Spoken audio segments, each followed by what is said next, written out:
बनी ने कहा था कि अगर कहीं पहुंचना है तो कहीं से निकलना पड़ेगा। लाइफ भी कुछ ऐसे ही है। अगर लाइफ में आगे बढ़ना है तो कुछ चीजें पीछे छोड़नी पड़ेंगी। तो मुझे लगता है डिसिप्लिन भी कुछ ऐसे ही काम करता है। और रमजान तो इस चीज की परफेक्ट टेस्ट है, क्योंकि रमजान में एक अजीब सी चीज होती है। हम प्रूव करते हैं कि डिसिप्लिन मुमकिन है, लेकिन फिर भी हमारी हैबिट्स ज्यादा चेंज नहीं होती। हर साल रमजान से पहले लोग सेम बातें करते हैं। इस रमजान में चेंज हो जाऊंगा, इस रमजान में अपनी हैबिट्स फिक्स करूंगा, इस रमजान में अपना डिसिप्लिन बिल्ड करूंगा। और सच बताऊं तो मैं भी यही सोचता हूँ। हम प्लान्स बनाते हैं, फोन कम यूज करूंगा, फोकस ज्यादा होगा, डिसिप्लिन ज्यादा होगा, सब परफेक्ट लगता है। और फिर रमजान स्टार्ट होता है और फिर एक इंटरेस्टिंग चीज होती है। रमजान हमें एक पावरफुल चीज प्रूव करने का मौका देता है, और वो है डिसिप्लिन। सोचो जरा, तुम सहरी के लिए उठते हो सुबह जल्दी, फिर 13 घंटे तक भूख कंट्रोल करते हो, ना खाना ना पानी, कभी कभी तो गुस्सा भी कंट्रोल करना पड़ता है। मतलब क्लियरली तुम्हें सेल्फ कंट्रोल आता है, लेकिन फिर भी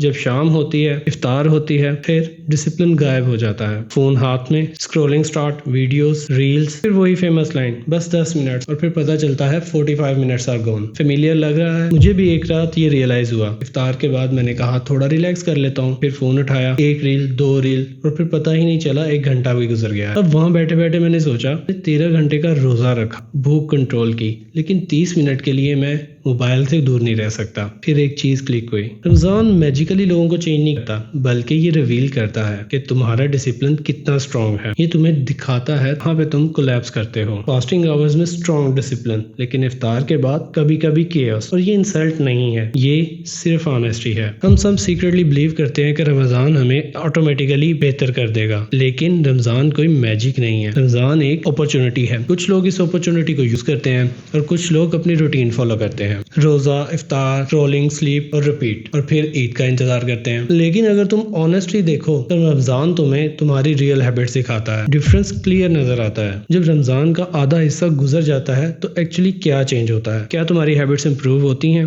क्या तुम्हारा फोकस बेहतर होता है? क्या तुम्हारा टाइम बेटर यूज हो रहा है? Wake up, work, scroll, sleep, repeat. अगर कुछ चेंज नहीं हुआ तो कोई बात नहीं, लेकिन कम से कम खुद से ऑनेस्ट तो रहो, क्योंकि ऑनेस्टी ही चेंज का फर्स्ट स्टेप है। वो बनी वाली लाइन फिर से याद करो, कहीं पहुंचना है तो कहीं से निकलना पड़ता है। You can't reach somewhere new while staying with the same habits. और रमजान हमें परफेक्ट एनवायरनमेंट देता है कुछ चीजें छोड़ने का। Distraction, wasted hours, bad habits, लेकिन स्टेप तुम्हें फिर भी खुद लेना पड़ता है, कोई तुम्हारे लिए नहीं लेगा। रमजान तुम्हें ऑटोमेटिकली चेंज नहीं करता, but it gives you a clear mirror. ये दिखाता है कहाँ डिसिप्लिन स्ट्रॉन्ग है, कहाँ स्ट्रगल है, कहाँ पे ग्रोथ चाहिए। अब सिंपल सा सवाल है, जब रमजान खत्म होगा तो क्या तुम वही इंसान रहोगे या कुछ पीछे छोड़कर आगे बढ़ोगे? क्योंकि याद रखो, अगर कहीं पहुंचना है तो कहीं से निकलना पड़ेगा।